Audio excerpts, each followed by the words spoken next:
지금 이 순간 사표를 쓰고 싶은 사람이 있을 겁니다. 누군가는 연인에게 이별 메시지를 보내려고, 또 어떤 사람은 가진 돈을 전부 빼서 주식을 사려는 순간일지도 모릅니다. 근데 잠깐만요. 지금 그 결정을 내리면 당신은 99% 확률로 손해를 보게 됩니다. 왜일까요? 그 감정이 당신이 아니기 때문입니다. 그리고 바로 이 순간 부자들은 절대 아무 결정도 하지 않는다는 걸 알고 있습니다. 1. 감정이 올라오면 우리는 바보가 된다. 화가 날 때 우리는 평소보다 말이 많아지고, 불안할 때는 돈을 지르며, 우울할 때는 사람을 붙잡습니다. 심리학적으로 이 현상은 감정 지배 의사결정이라고 합니다. 즉, 생각이 아니라 감정이 우리 손을 대신 움직이는 상태. 실험이 하나 있습니다. 하버드대에서 진행된 이 실험은 사람들을 분노, 불안, 슬픔 3그룹으로 나눠 재무 판단력을 테스트합니다. 결과는 분노 상태에선 평균보다 23% 손해보는 결정을, 불안 상태에선 평균보다 3배 비싼 보험을, 슬픔 상태에선 감정적 구매를 2배 이상 하게 됩니다. 그리고 놀랍게도 이 세 가지 감정은 우리가 가장 자주 겪는 일상 감정이었습니다. 2. 머스크는 화났을 때 왜 아무것도 안 할까? 일론 머스크는 트위터 인수 이후 직원들에게 매우 짧고 강한 메시지를 보냅니다. 이메일 1회 미응답, 즉시 해고. 이 발언은 대중에겐 독재처럼 보였죠. 하지만 내부 문건엔 이런 규칙이 있습니다. 모든 해고 결정은 화가 가라앉은 다음 날 오전 9시에만 가능하다. 왜요?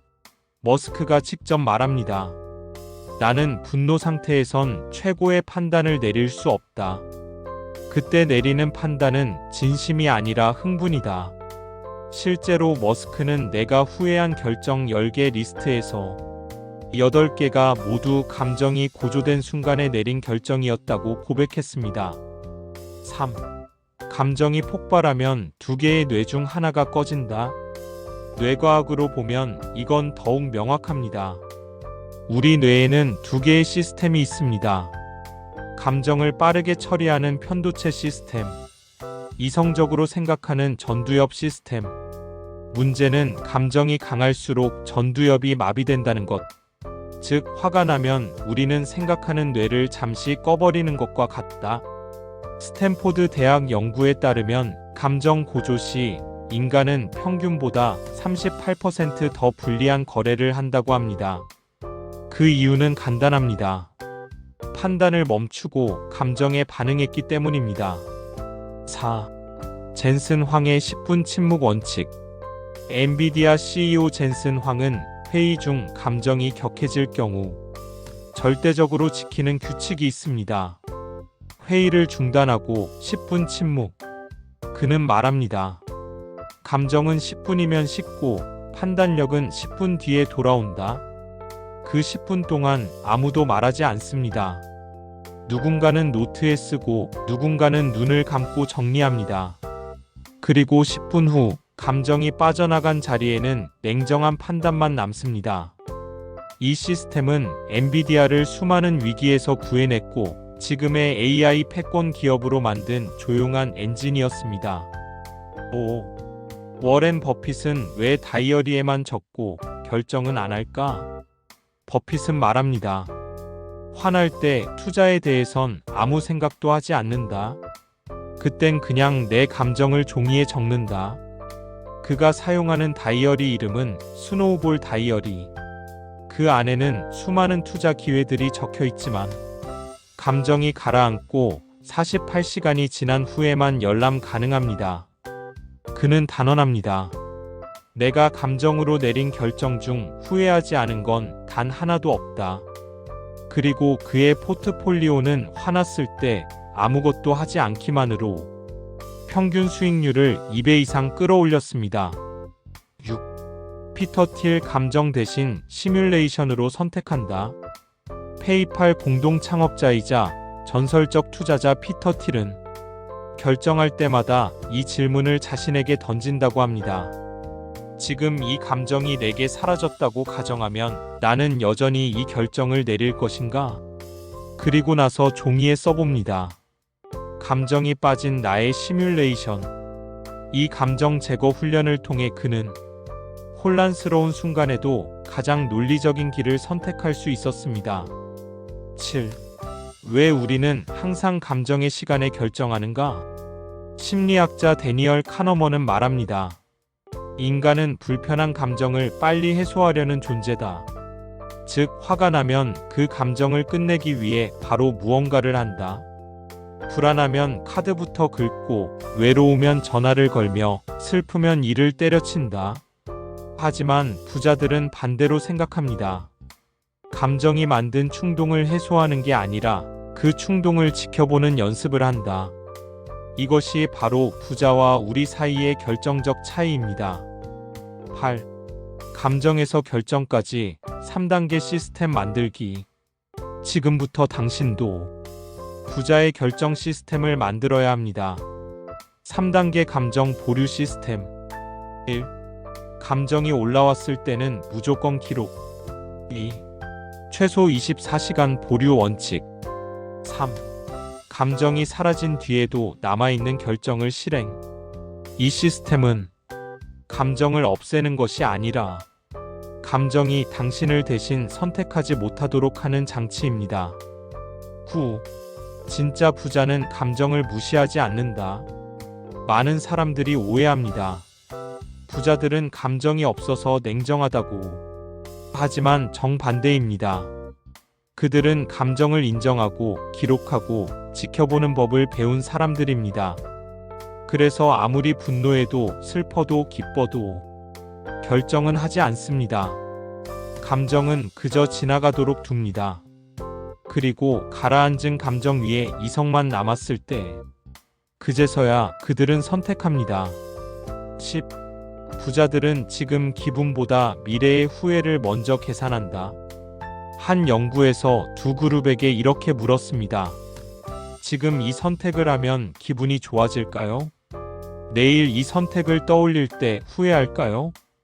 놀랍게도 첫 번째 질문에만 답한 그룹은 당장의 감정 해소를 선택했고, 두 번째 질문을 받은 그룹은 기분이 나빠도 후회 없는 선택을 택했습니다. 워렌 버핏은 이렇게 말합니다. 나는 늘 이렇게 묻는다. 지금 이 주식을 팔면 오늘은 편하겠지만 1년 뒤에 나는 나를 칭찬할까, 원망할까? 부자들은 감정보다 미래의 후회 비용을 먼저 계산합니다. 그 계산이 선택을 바꿉니다. 11. 감정은 일시적이지만 결정은 영구적이다. 감정은 평균 90초에서 5분 사이에 우리 몸을 타고 흐르고 사라집니다. 하지만 그 감정 상태에서 내린 결정은 5년, 10년이 지나도 계속 당신을 따라다닙니다. 예.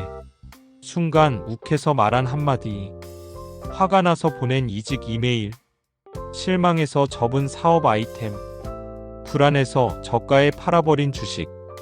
이 모든 결정의 공통점은 감정은 사라졌지만 선택은 남았다는 것. 머스크는 이렇게 정리합니다. 나는 감정이 클수록 결정은 천천히 내린다. 왜냐면 감정은 사라지지만 결과는 사라지지 않기 때문이다. 12. 진짜 부자들은 결정회의에 감정 상태를 체크리스트로 넣는다. 젠슨 황의 임원회의에는 특이한 순서가 있습니다. 1. 이슈 공유. 2. 실행 시나리오. 3. 각자의 감정 상태 공유. 4. 마지막 투표. 이때 감정 상태를 공개하는 이유는 단 하나. 지금 내가 무의식적으로 이 선택을 감정으로 밀어붙이고 있지 않은가를 보기 위함. 예를 들어, 불안한 사람이 빨리 합시다. 를 외친다면 그건 판단이 아니라 감정의 탈출구일 수 있기 때문입니다. 부자들은 회의에서조차 감정 상태를 체크하고 그걸 선택에 반영합니다. 13. 감정을 다스리는 사람보다 감정을 조율하는 사람이 더 부자가 된다. 심리학에선 감정 조절력과 성공 가능성 사이에 강한 상관관계가 있다고 봅니다. 하지만 더 중요한 건 감정을 조절하려 하지 않는 것입니다. 왜냐면 감정을 조절하려 할수록 스트레스는 더 강하게 올라오고 오히려 감정이 폭발하게 되기 때문입니다. 그래서 진짜 부자들은 감정을 조절이 아니라 조율합니다. 예. 감정이 올라왔을 때 억누르지 않고 종이에 씀. 회의 전에 오늘 내 감정은? 한 줄 체크. 충동을 느끼면 즉시 행동하지 않고 일시간 산책. 이런 감정 사용법을 아는 사람이 결국 선택의 질에서 차이를 만듭니다. 14. 부자들은 감정에 휘둘리지 않는다. 감정을 기준 삼는다. 부자들은 감정을 없애려고 하지 않습니다. 오히려 그 감정의 움직임을 기준점으로 삼습니다. 예. 이 선택을 할 때 화가 난다면 나는 지금 내 기준이 깨졌다는 뜻. 불안한데 이걸 사고 싶다면 지금의 나는 통제감을 사고 있는 중. 슬픈데 전화를 걸고 싶다면 지금의 나는 연결감을 찾는 중. 이 기준을 세우는 사람은 감정에 끌려가지 않고 감정을 통해 자기 욕구를 파악하고 그 욕구를 더 좋은 방법으로 충족시킵니다. 15. 위대한 선택은 대부분 무감정 상태에서 만들어진다. 넷플릭스 CEO 리드 헤이스팅스는 중대한 의사결정을 내릴 때 반드시 3가지를 체크한다고 말했습니다. 1. 내가 지금 어떤 감정에 있는가? 2. 이 감정이 결정을 흐릴 가능성은? 3. 감정이 빠진 후에도 이 결정을 할 것인가? 이 과정을 거쳐 그는 고객 중심의 플랫폼 디자인, 광고 없이 시작하는 OTT 전략, 구독 해지 정책 등 수많은 파격적 결정을 내릴 수 있었습니다. 이 모든 결정은 무감정 상태에서 내려졌고 그렇기에 그 누구보다 강한 결과를 만들어냈습니다. 16. 부자들이 감정 폭발 직전 딱 3가지를 확인하는 이유. 감정이 올라오는 순간 부자들은 이 3가지를 자기 안에 묻습니다. 1. 지금 이 감정이 사실인가 해석인가? 2. 지금 이 선택을 내가 내리고 있는가? 감정이 내리고 있는가? 3. 이 선택을 내일의 나도 지지할 수 있을까? 이 3 질문은 감정을 조용히 흔들어 깨우고 생각을 다시 중심으로 불러옵니다. 마치 감정이란 바다에서 한 줄의 밧줄을 던지는 듯한 구조. 17. 감정을 다룰 수 있을 때 돈은 자연스럽게 따라온다. 부자들은 감정을 다룰 줄 아는 사람을 좋아합니다. 왜냐면 그 사람은 위기 상황에서 흔들리지 않을 사람이기 때문입니다. 벤처 캐피탈리스트 마크 안드레센은 이렇게 말합니다.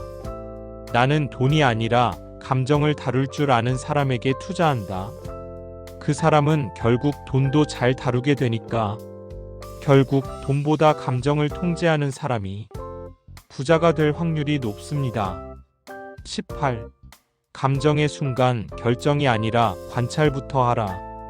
우리는 너무 오랫동안 이렇게 배워왔습니다.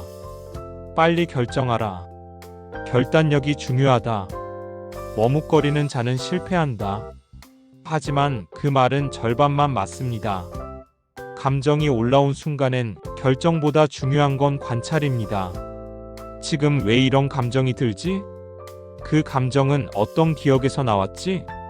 나는 이 감정을 어떻게 해석하고 있지?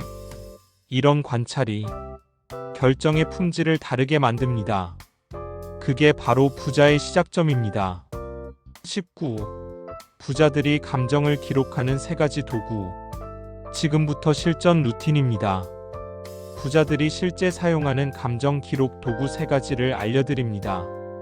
감정 다이어리. 하루에 한 줄 가장 강하게 느낀 감정과 그 이유를 적기. 결정 보류 카드. 이 선택은 24시간 뒤에 다시 본다는 문구를 적은 카드. 후회 점검 질문지. 이 선택을 후회할 확률은? 이게 최선의 반응인가? 체크. 이 도구들은 단순하지만 감정이 아닌 기준으로 선택할 수 있는 방패가 됩니다. 20. 마무리 감정이 폭발하는 순간 당신은 부자가 될 기회를 만난 것이다. 우리는 보통 감정이 터지는 순간을 실패라 생각합니다. 하지만 부자들은 그 순간을 전환점이라 부릅니다. 그들은 이렇게 말합니다. 감정이 폭발하는 순간 내 안에 진짜 욕구가 드러난다. 그걸 잘 읽으면 선택은 절대 실패하지 않는다. 오늘 당신도 화가 났다면, 불안했다면, 슬펐다면 당신은 지금 선택의 기회를 얻은 겁니다. 단 하나의 조건만 지킨다면 지금은 결정하지 않는 것. 클로징 한 문장. 부자들은 감정을 통제하지 않는다. 그 감정 위에서 더 좋은 선택을 할 뿐이다. 마무리 멘트. 지금까지 결정의 타이밍을 연구한 더리치랩이었습니다. 다음번 감정이 요동칠 때 이 영상이 여러분의 선택을 더 단단하게 만들어주길 바랍니다. 도움이 되셨다면 구독과 좋아요 부탁드릴게요. 다음 영상도 놓치지 마세요. 지금 더리치랩이었습니다.